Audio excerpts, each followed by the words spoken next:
Hi grade 9s, this is a continuation of the Unit 5 Day 4 video. So in the first part of this video, we looked at how to find the equation of a line for a word problem using a graph. Now the big downfall of using a graph, number one, it's a little bit time consuming.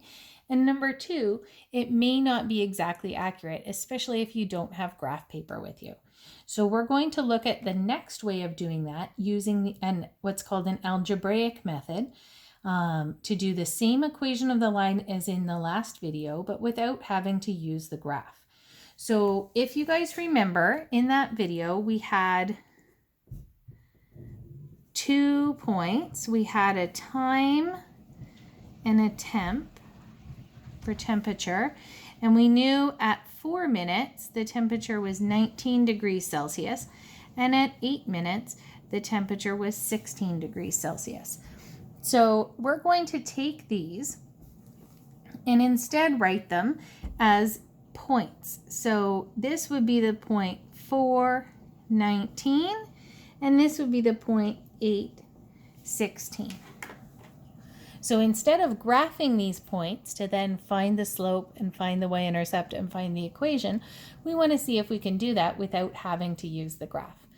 So the first step of this says use the slope formula to find the equation, to find the slope of the line. So we're going to use the slope formula, which is m equals y2 minus y1 over x2 minus x1. And I'm going to use my points x1, y1, and x2, y2. So my y2 is 16 minus y1 is 19. This is a little bit squishy in here. Over x2 minus x1 is 8 minus 4. A little bit out of space here, but I get that m equals -3 over 4. And you'll notice that's the same value as from the first video when we calculated the rise and the run from our rate triangle on the graph. Okay, we are next, same steps as before when we were finding these equations, we're going to use the slope and this first point, 4:19, to solve for b. I'm going to take the 4 as my x and the 19 is my y because we know that that point is on the line. So I'm taking y equals mx plus b. I know that the slope is -3 over 4. Now I'm going to substitute in these values for x and y. So y is 19 equals -3 over 4 times 4 plus b. I'm going to make that 4 into 4 over 1. Again, it's a little bit squishy for space, but we get 19 equals -3 times 4 is -12, and I'd have a 4 on the bottom. So -12 over 4 is -3 plus b. And then solving for b, I'm going to bring the 3 to the left and make it positive. So b equals 22. Now that I have my slope is -3 over 4 and my y-intercept, which is 22, we can write the equation of the line. So this is y equals -3 over 4x plus 22. Just like the last video, I have to say what x and y represent. So x is the time in minutes, and y is the temperature in degrees Celsius. So the steps to finding the line in the algebraic method are basically the same last 3 steps as in the previous video. So this is going to be find the slope with the formula instead of with the rate triangle from a graph.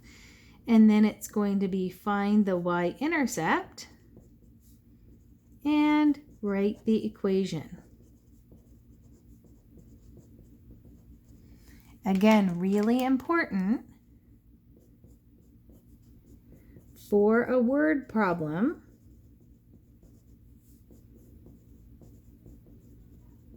State your variables. That is this part here, where you say what values those variables, your x and y or whatever other variable you're using, what that means. That's really important communication in a word problem. Now, question number 4 asks us some information that we can solve for from this equation. So it says, find the temperature of the water 10 minutes into the experiment. I know I have an equation of y equals -3/4x plus 22. Now I want to know this 10 minutes, is that an x value or a y value? So 10 minutes is what I've been told, and that's where this can really come in handy, that I have declared my variables, so I know that minutes is the x value. So this means that I know x equals 10 and I want to find my y. So we'll simply plug in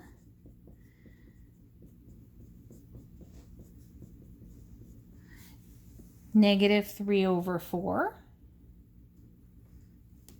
Now, normally we would leave things as a fraction, but in a word problem, we're okay to do a decimal there.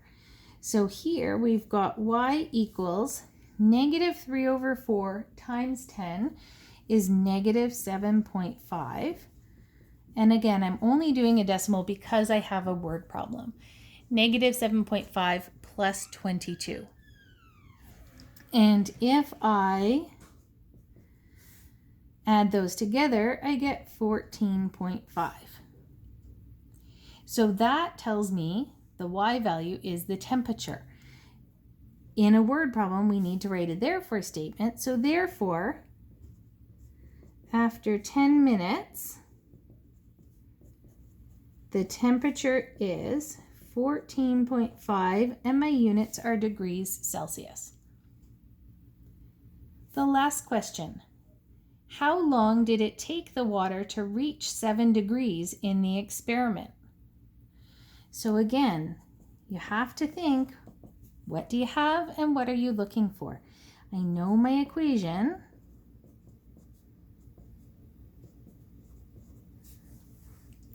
Now it says 7 degrees Celsius. So is that an x value or a y value?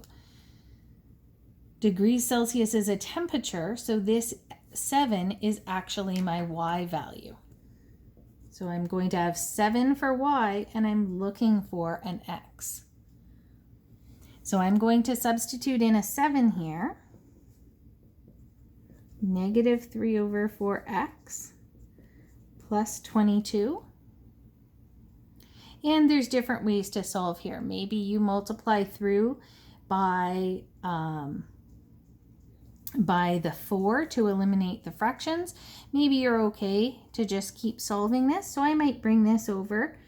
3/4x equals 22 minus 7. So positive 3/4x equals 15. Now I would eliminate this 4 by multiplying both sides by 4. So here we've got 3x equals 60. And then we're going to divide by 3 on both sides and say x equals 20. So that 4 canceled out there. Again, we need to write a therefore statement because this is a word problem. So therefore, it says how long did it take? So this is a time. X, remember, is your time in minutes. So here, therefore, it will take 20 minutes for the water temp to reach 7 degrees Celsius. Okay, and we can kind of take a look. I'm just going to pull back the graph from the previous video, if we were looking and said, will it take about 20 minutes to be about 7 degrees? Yeah, that's in between 6 and 8. It's not exactly at the 7 because graphing is a little bit limited in how accurate it will be. And then the previous one, we had that after 10 minutes, the water would be about 14.5 degrees. So again, is that reasonable? After 10 minutes, yeah, it's a little bit above the 14 there. So if you have a graph already, it's always a good idea to use that to double check your solution.